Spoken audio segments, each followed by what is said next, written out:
In the summer of 1934, Adolf Hitler stood at a crossroads. Having been appointed Chancellor the year before, he held power, but not control.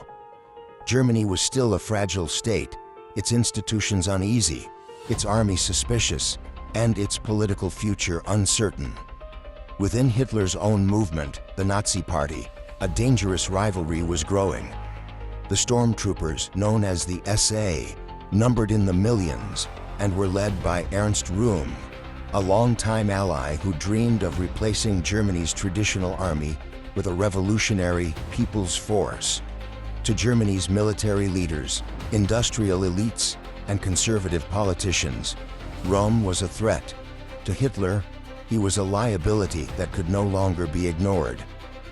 By late June 1934, pressure on Hitler had reached a breaking point. President Paul von Hindenburg, Germany's aging head of state, was gravely ill, and the army made its position clear. If Hitler did not restrain the SA, he would lose military support. Without the army, his rule would not survive. Hitler chose loyalty to power over loyalty to old comrades.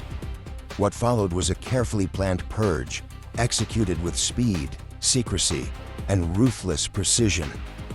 On the night of June 30th, Hitler ordered the arrest of Röhm and the top leadership of the SA.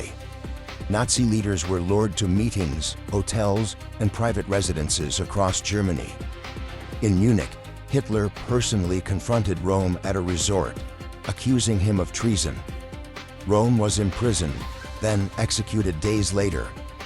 Across the country, the SS and Gestapo carried out a wave of arrests and killings.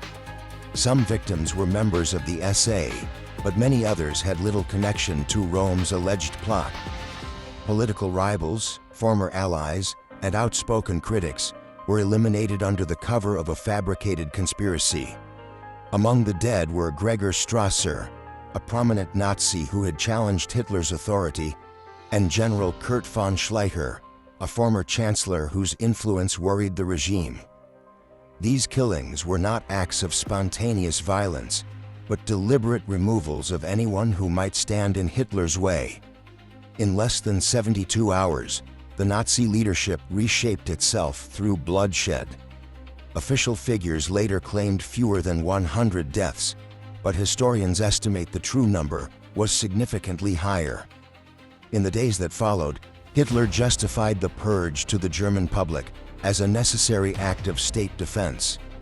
In a speech to the Reichstag, he declared himself the supreme judge of the German people, claiming responsibility for restoring order and crushing treason.